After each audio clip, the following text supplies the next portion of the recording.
Inteligencia Económica presenta las causas de la crisis financiera internacional según Oliver Blanchard, economista en jefe del Fondo Monetario Internacional. Durante el otoño de 2008 el mundo entró en la recesión más profunda jamás registrada desde la Segunda Guerra Mundial. En febrero de 2010, la recuperación ya había comenzado, especialmente en Asia y en Latinoamérica, las llamadas economías de mercado emergentes. Sin embargo, en las economías avanzadas se espera que el desempleo siga siendo alto durante bastante tiempo. El origen de esta recesión es una crisis financiera que comenzó en Estados Unidos durante el verano de 2007 y que se extendió a Europa y afectó finalmente a todo el mundo. La crisis financiera comenzó en el llamado mercado de hipotecas de alto riesgo, subprime. Los préstamos de alto riesgo constituyen una pequeña parte del mercado de crédito inmobiliario destinado a los prestatarios que tienen una probabilidad relativamente alta de no poder devolver el préstamo. Uno se pregunta cómo es posible que las dificultades de un sector tan marginal del mercado hipotecario de Estados Unidos. En 2006 las hipotecas de alto riesgo representaban menos de un 20% de todos los créditos inmobiliarios. ¿Pueden haber sacudido los mercados financieros de todo el mundo? Aquí describimos lo que ha ocurrido e identificamos los mecanismos básicos. Explicamos cómo se transmitió la perturbación financiera a la economía de Estados Unidos y de ahí al resto del mundo. A continuación describimos las medidas macroeconómicas que se han adoptado para contener la recesión y que hasta ahora parece que han tenido éxito. Lo que no puede continuar acaba deteniéndose. El mejor punto de partida para comenzar a comprender el origen de la crisis de 2007-2010 es la figura 1.a, que muestra los precios de la vivienda en Estados Unidos desde 1890, línea roja. La figura muestra dos episodios en los que los precios de la vivienda subieron rápidamente. El primero, a finales de los años 40, es fácil de entender. Durante la Segunda Guerra Mundial se construyeron pocas viviendas. En ese momento la economía estaba utilizando la mayoría de sus recursos en la guerra. Al final del conflicto, cuando los soldados retornaron a casa, se formaron muchas nuevas familias, nacieron muchos niños y la demanda de vivienda se disparó. Pero la oferta de viviendas era pequeña, por lo que los precios también se dispararon. Sin embargo, la subida de los precios de la vivienda en la década de 1940 es pequeña en relación con lo que ocurrió en la primera década de este siglo. Y en este caso no existía ningún motivo evidente para que se dispararan los precios. Como muestra la figura, ni los costes de la construcción, que estaban disminuyendo, ni el crecimiento de la población, que no se aceleró, justifican una subida tan rápida de los precios. Sin embargo, el auge continuó durante una década, pero luego, como nada puede durar indefinidamente, se detuvo y la caída de los precios de la vivienda que descendieron alrededor de un 30%, en promedio, en Estados Unidos entre 2006 y 2009, véase la figura 1a, arrasó toda la economía. Estados Unidos no fue el único país en el que subieron mucho los precios de la vivienda. En Reino Unido, Irlanda y España han subido aún más desde 1980. La figura 2.a muestra lo que acabó ocurriendo. En un año la tasa de desempleo de Estados Unidos se duplicó con creces, aumentando del 4,5 al 9,5%. Como muestra la figura 2.b, poco después la recesión sacudió el mundo entero. En Estados Unidos, el valor de las viviendas en las que viven las familias representa alrededor de un tercio de su riqueza total, el 32% en 2007. No es sorprendente, pues, que la vertiginosa caída de su precio afectara a los hogares y los indujera a consumir menos. Aún así, es sorprendente que una caída del precio de la vivienda del 30% provocara una recesión tan profunda. El 19 de octubre de 1987, lo que más tarde se llamó lunes negro, Wall Street cayó un 24% en un solo día. En Estados Unidos, las acciones son menos importantes que las viviendas en el patrimonio de las familias. Representan alrededor de un 20% de la riqueza total de los hogares, una cifra nada despreciable. Aún así, la crisis de 1987 casi no afectó al consumo y al crecimiento. Un año más tarde, el crecimiento de la renta se aceleró a un 4%, un punto más que en 1987. Los hogares se encuentran con una deuda hipotecaria superior al valor de su vivienda en el mercado. El apartado anterior nos lleva a hacer dos preguntas.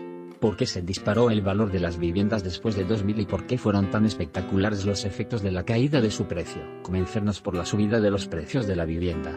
Hoy es obvio, observando la figura 1, pero, como hemos dicho, lo fue para Robert Shiller durante unos años, que los precios de la vivienda estaban disparándose. Los precios de la vivienda no pueden bajar. Era algo que se decía a menudo antes de la crisis.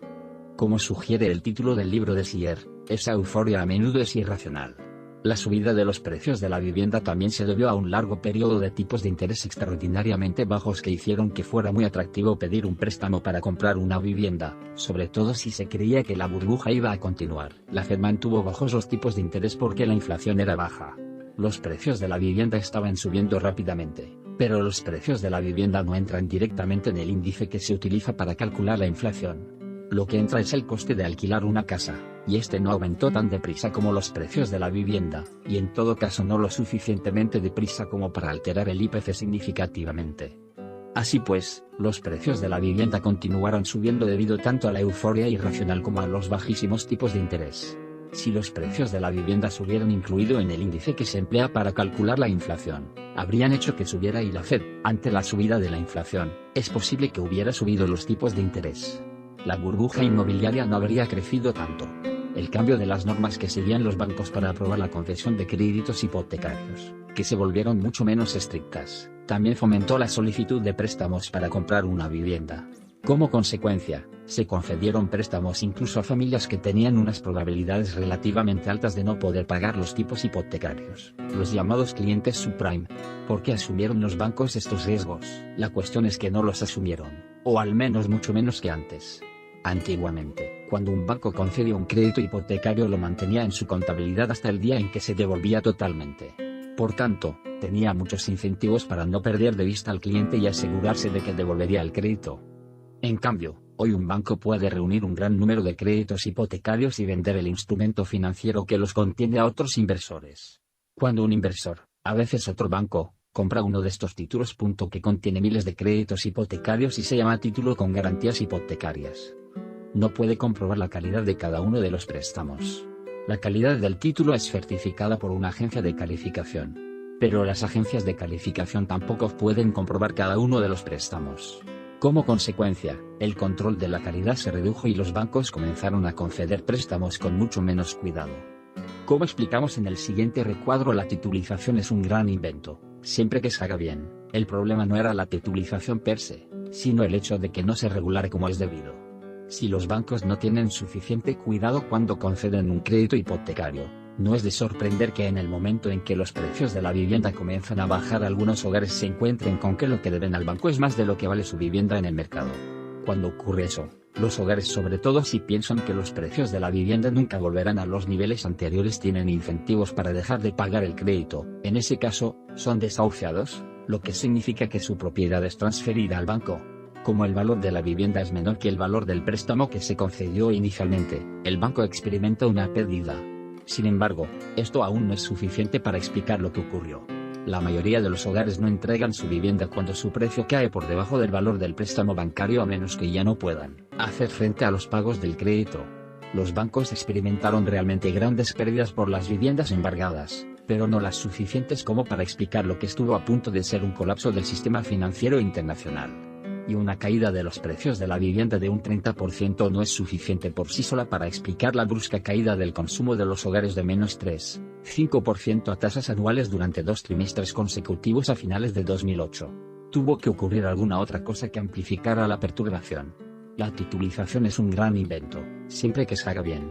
Hasta la década de 1970 los bancos comerciales estadounidenses no podían salir de las fronteras del estado en el que se habían constituido. Los bancos recibían depósitos de los clientes locales y concedían préstamos localmente a los hogares y a las empresas. A los bancos situados fuera del estado no les estaba permitido. Los bancos eran especialmente débiles debido a la concentración local de sus clientes de un banco y a sus pequeñísimas dimensiones, salvo un puñado de Nueva York. Como no podían expandirse fuera de su estado, eran especialmente vulnerables a las perturbaciones negativas de la región en la que estaban situados. Por ejemplo, a mediados de los años 80, cuando cayó el precio del petróleo, Texas, estado cuya economía depende principalmente de la industria del petróleo, experimentó una profunda recesión. Como los bancos de ese estado concedían préstamos casi exclusivamente a clientes tejanos, cuando estos se encontraron en dificultades y comenzaron a no devolver sus préstamos, los bancos del estado quebraron en su mayoría. En la década de 1980 ocurrieron dos cosas que fortalecieron a los bancos estadounidenses. En primer lugar, se permitió realizar operaciones bancarias fuera de las fronteras de los estados. Los pequeños bancos locales fueron recomprados por bancos nacionales que eran suficientemente grandes como para no estar expuestos a la situación económica de un determinado estado o región. Un ejemplo es el Banco de América, que era inicialmente un banco californiano y que en unos años abrió sucursales en todo Estados Unidos. En segundo lugar, el desarrollo de nuevos instrumentos financieros permitió a los bancos diversificar sus riesgos sin necesidad de expandirse fuera de las fronteras de su estado. Pueden hacer creando un título financiero, de ahí el nombre de titulización, que contiene un gran número de préstamos que han concedido. Ese título puede venderse entonces a otros inversores. La figura 3.a muestra la rapidez con que creció la emisión de estos títulos precisamente durante los años en los que estaban subiendo los precios de la vivienda. Otros instrumentos financieros que permiten a un banco diversificar sus riesgos son los derivados de incumplimiento crediticio, que son productos que aseguran contra el riesgo de que un cliente incumpla y no devuelva su préstamo. El banco mantiene el préstamo, pero está totalmente protegido en caso de incumplimiento. Todos estos inventos son magníficos, pero la titulización debe hacerse correctamente. En particular, los bancos nunca deben perder los incentivos para comprobar la calidad de sus clientes. Eso podría hacerse fácilmente, por ejemplo, permitiendo a un banco vender únicamente una parte de cada uno de los préstamos que ha concedido, por ejemplo, no más del 90%, quedando así expuesto a algún riesgo. La imposición de esas reglas era responsabilidad de los reguladores de la Fed, pero los reguladores no las impusieron. La crisis es, pues, en gran medida el resultado de un fallo en la regulación, no de la creación de nuevos instrumentos financieros. Es más difícil entender por qué los reguladores no impusieron unas reglas sólidas. Es posible que estuvieran sometidos a fuertes presiones políticas de una administración cuyo objetivo era acelerar el ritmo de propiedad de una vivienda en Estados Unidos, en el convencimiento de que solo cuando uno es propietario de una vivienda puede sentirse realmente ciudadano. Apalancamiento y amplificación. Para comprender cómo se amplificó el efecto de la caída de los precios de la vivienda hasta el punto de provocar una profunda recesión, hay que introducir un concepto que no hemos mencionado hasta ahora: el apalancamiento. Como mejor se introduce es con un ejemplo. Consideremos los balances de dos bancos. Ambos tienen activos por valor de 100 euros. Estos activos podrían ser, por ejemplo, los créditos hipotecarios concedidos. Los dos bancos se diferencian por la forma en que financiaron sus activos. El Banco 1 financió los créditos hipotecarios que concedió con 20 euros de su propio capital, es decir, el capital que pusieron los propietarios cuando se creó el banco, y pidió prestados 80 al mercado, por ejemplo, abriendo depósitos por 80 euros. En cambio, el Banco 2 solo tiene 5 euros de capital y ha pedido prestados 95. La tabla 1 muestra los balances de los dos bancos. El apalancamiento es el cociente entre los activos y el capital. Coeficiente de apalancamiento es igual a activos sobre capital. El Banco 1 tiene 100 euros de activos y 20 de capital. Su coeficiente de apalancamiento es 100 entre 20 es igual a 5. El del Banco 2 es 20, 100 dividido entre 5. Pregúntese ahora qué ocurre si el valor de los activos baja de 100 a 80, debido, por ejemplo, a que los precios de la vivienda caen un 20%. Cuando los precios de la vivienda reducen el valor de los créditos hipotecarios que están respaldados por el valor de las viviendas que financiaron también disminuye un 20%. El Banco 1 sigue siendo solvente, ya que su capital es justo el suficiente para absorber la pérdida de 20 euros. Sin embargo, el Banco 2 quiebra. Esa es la razón por la que es arriesgado que el coeficiente de apalancamiento sea alto. Si cae el valor de los activos, el banco puede volverse insolvente. Aunque es arriesgado, a los bancos les gusta tener un elevado coeficiente de apalancamiento. Supongamos que los activos en los que ha invertido el banco tienen un rendimiento del 10% y olvidémonos de los costes. Supongamos para simplificar el análisis que el banco puede pedir préstamos sin pagar intereses. Este supuesto evidentemente no es realista, pero en los años anteriores a la crisis los tipos de interés eran, como ya hemos mencionado, realmente bajos. Los propietarios del Banco 1 tendrán un rendimiento del capital del 50%, 10 sobre 20. Los del Banco 2 obtendrán unos resultados mucho mejores. Su rendimiento es 10 sobre 5, es decir, del 200%. No hay nada nuevo aquí. Se trata simplemente de la ley de hierro de las finanzas. Solo se pueden obtener más rendimientos si se está dispuesto a correr mayores riesgos. Mientras los precios de la vivienda subieron, los bancos pudieron obtener enormes beneficios manteniendo un elevado apalancamiento y ninguna quiebra. Pero esta larga luna de miel no duró, y cuando llegó a su fin muchos bancos se encontraron con que no tenían suficiente capital para absorber las pérdidas, quebraron. ¿Por qué no intervino el gobierno imponiendo un límite al apalancamiento? Es otra historia. Como ya hemos mencionado, una de las explicaciones es que aumentar el número de ciudadanos estadounidenses que eran propietarios de una vivienda era un objetivo político. Para lograrlo, la administración tenía que hacer que a los bancos les resultara atractivo invertir en la financiación de préstamos para vivienda. Para ello tenía que permitir a los bancos conceder estos préstamos con un elevado apalancamiento, es decir, no con su propio capital, sino con préstamos baratos. Los banqueros también tenían interés en tener un elevado apalancamiento, ya que, cuando las cosas iban bien, eso significaba elevados beneficios para el banco y también para ellos, puesto que sus primas estaban ligadas a los beneficios del banco. El interés de los banqueros a menudo se tradujo en contribuciones a las campañas de los políticos que presionaron para que se aprobara una laxa legislación sobre el apalancamiento. El ejemplo y la mala regulación de los bancos se extendió con el tiempo a otras instituciones financieras. La tabla 2 muestra el apalancamiento medio de grandes instituciones financieras de Estados Unidos un año antes de la crisis. El mercado financiero de Estados Unidos comenzó a parecerse a una pirámide invertida.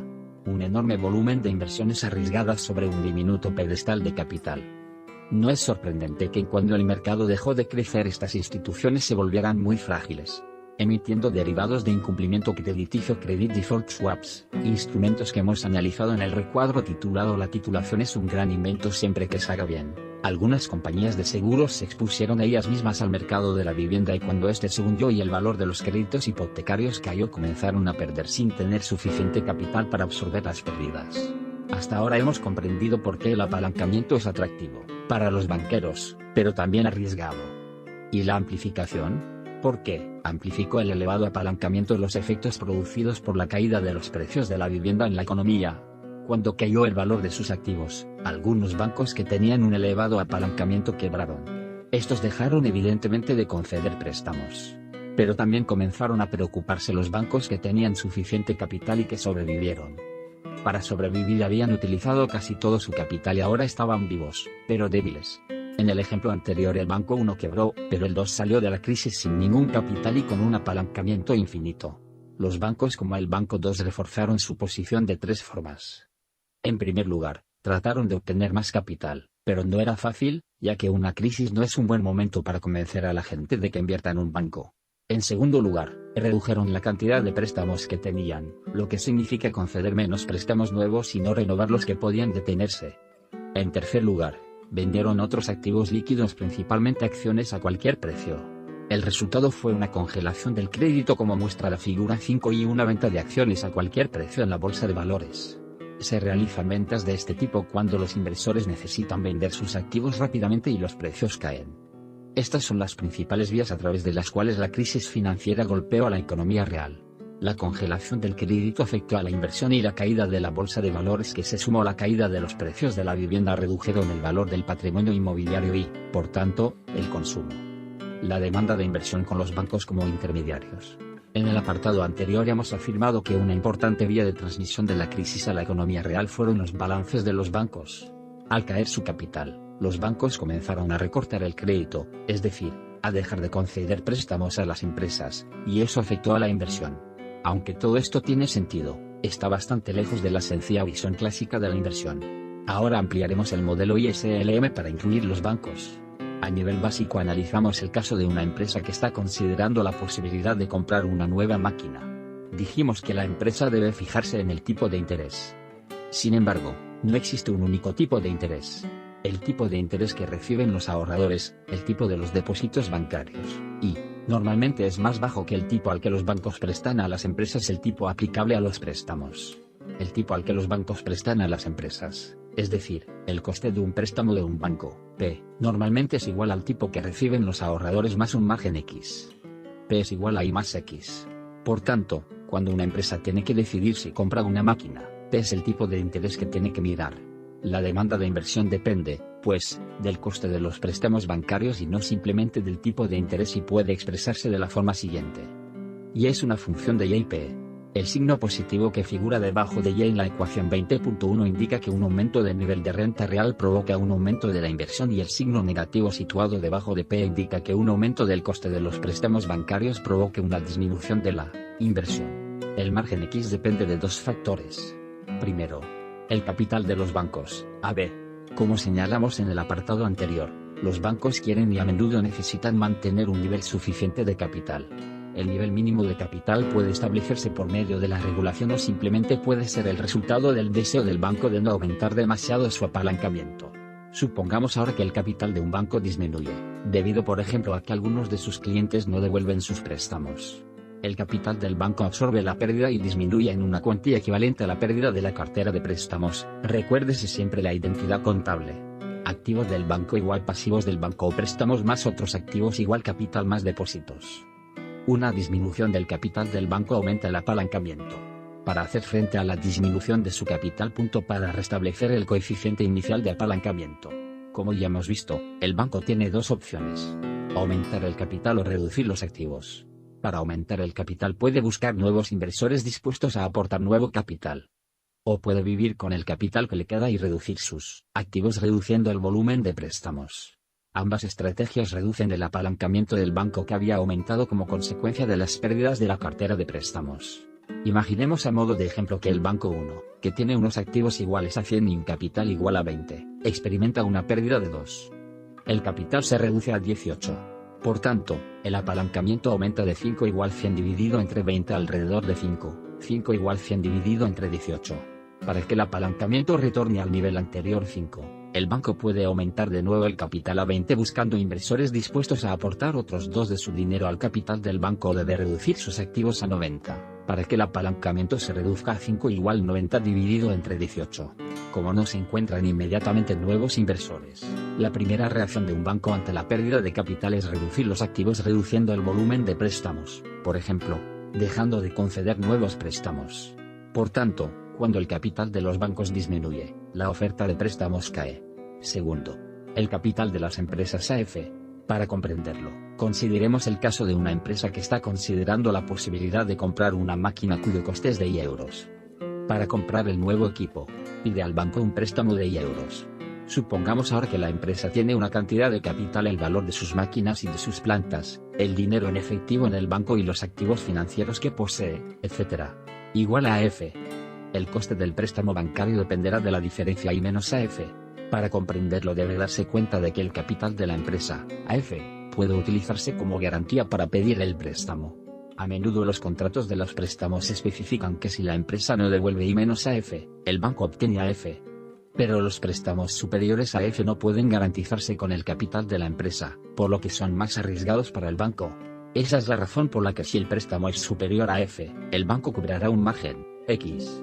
Este margen se llama prima de financiación externa e indica que es la prima que pide el banco por los préstamos que no están garantizados los activos de la empresa que se aceptarán como garantía y, por tanto, el valor de AF dependen del banco. Algunos bancos solo aceptan activos muy líquidos, dinero en efectivo o bonos del Estado, otros aceptan incluso propiedades inmobiliarias que son más arriesgadas, ya que el banco no puede estar seguro del valor que tendrían si las vendiera. Lo que suele ocurrir es que cuanto menos líquido es un activo, menos fácil es utilizarlo como garantía.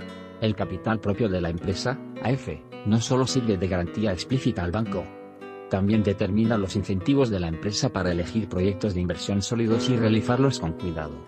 Cuanto mayor es AF, más tiene que perder la empresa si el proyecto fracasa. Esta es otra razón por la que el margen, X, depende de I menos AF.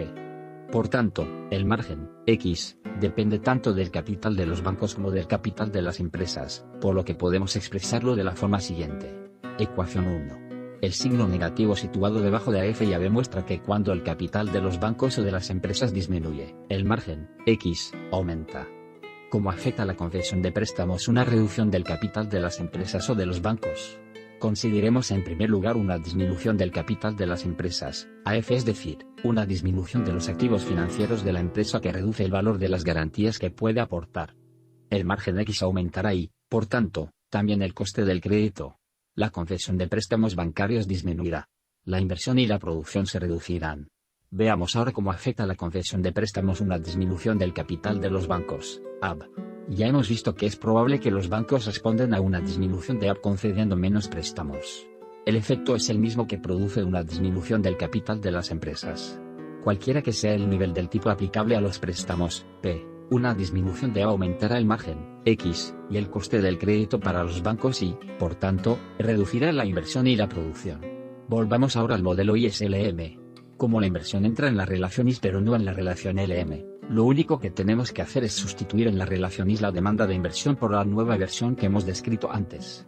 La nueva relación IS es, pues, una función de la prima de financiación externa, X, porque la inversión depende del coste de los préstamos y, por tanto, de X. Ecuación 2. No cambia nada más. Así pues, cuando disminuye el capital de los bancos. Por la razón que sea, por ejemplo, porque aumenta el número de familias que no pueden devolver sus créditos hipotecarios o los préstamos de las tarjetas de crédito, el margen, X, aumenta y el coste de equilibrio de los préstamos bancarios también aumenta. El resultado es que la curva Y se desplaza hacia la izquierda y el nuevo nivel de producción de equilibrio disminuye, como muestra la figura 6. Recapitulando, cualquier acontecimiento que afecta al valor de los activos del balance de los bancos o de las empresas. Por tanto, cualquier acontecimiento que cambie el capital de los bancos o de las empresas, también afectará al nivel de producción de equilibrio. Por otra parte, cuanto mayor es el apalancamiento, mayor es el efecto que tiene en la producción una disminución dada del valor de los activos. La razón se halla en que cuanto mayor es el apalancamiento, más afectado resulta el capital cualquiera que sea la pérdida del valor de los activos. Esa es exactamente la razón por la que la crisis financiera afectó tanto a la economía real. La perturbación relativamente pequeña que afectó al valor de los activos de los bancos, las pérdidas causadas por las hipotecas de alto riesgo y de otros tipos, se amplificó como consecuencia del elevado apalancamiento e hizo que los bancos experimentaran grandes pérdidas de capital. Eso elevó la prima de financiación externa y provocó la correspondiente caída de la inversión. La figura 7 muestra precisamente eso.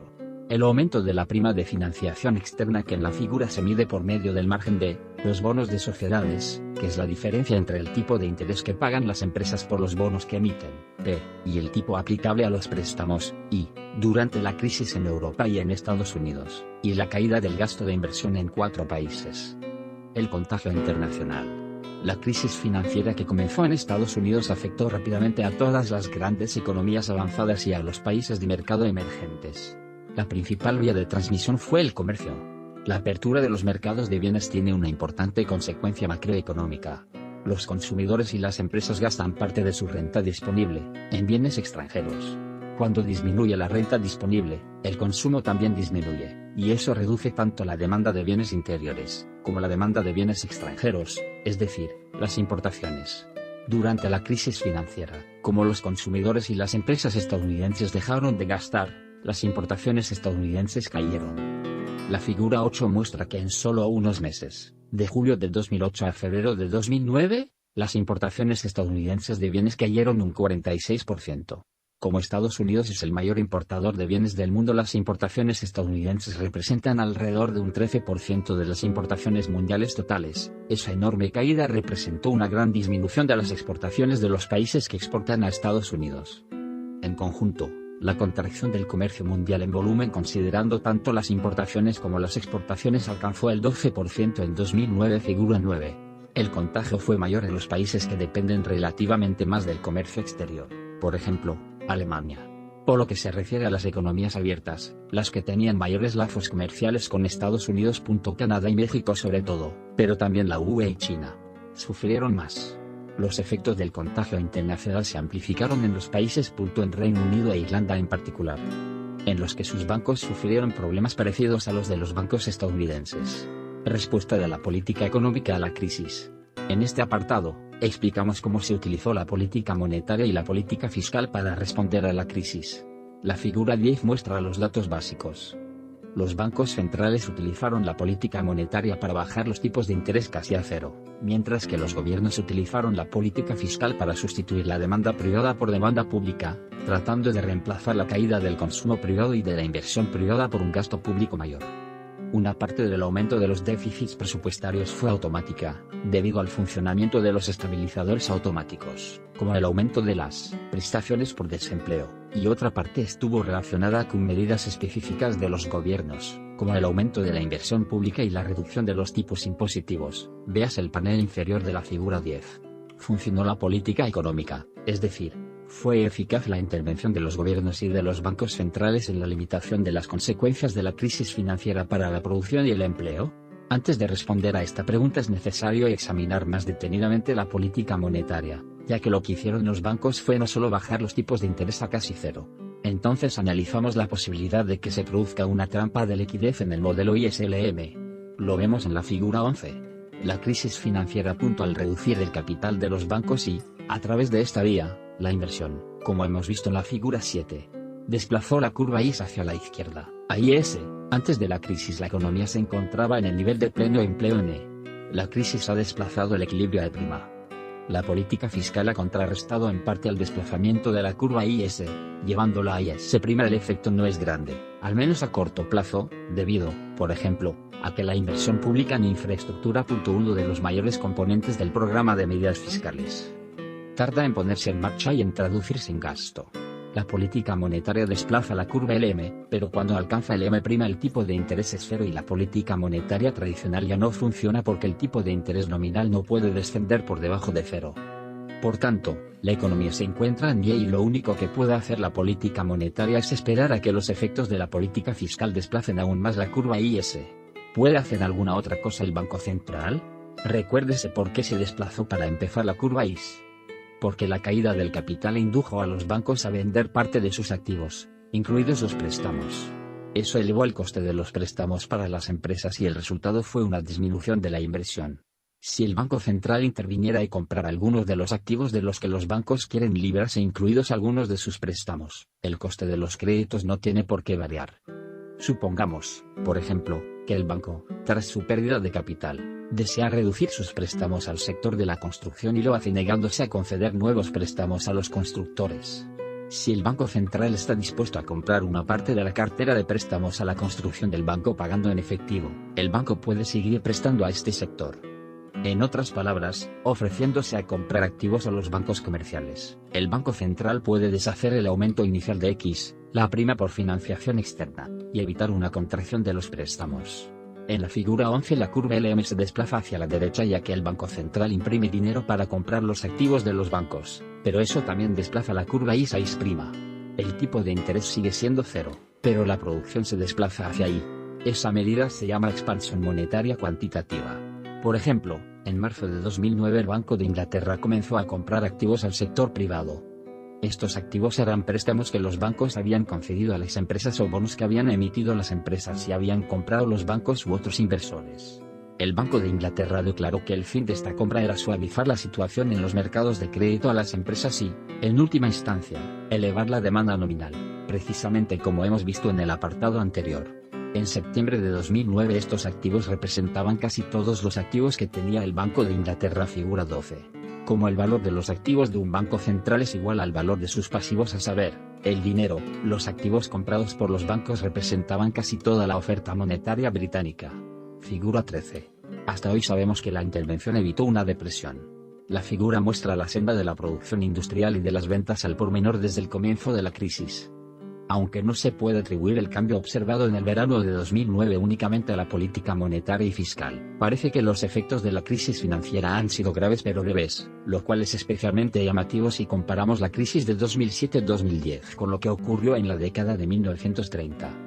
Figura 14. La figura 14 compara las sendas de la producción industrial en la crisis de 2007-2010 con lo que ocurrió después de 1929. Como mostramos la producción industrial, que es una medida muy imperfecta de la producción. La producción industrial representa entre el 15 y el 20% de la producción total en las economías avanzadas, ya que es la única medida de la producción de la que se dispone en el caso de los años 30.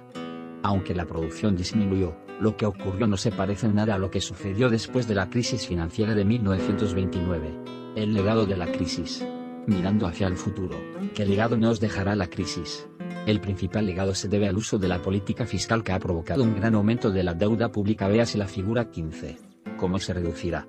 El legado de la elevada deuda nos acompañará durante mucho tiempo. La historia muestra que los periodos de acumulación de deuda, por ejemplo, durante las guerras, tardan mucho tiempo en invertirse.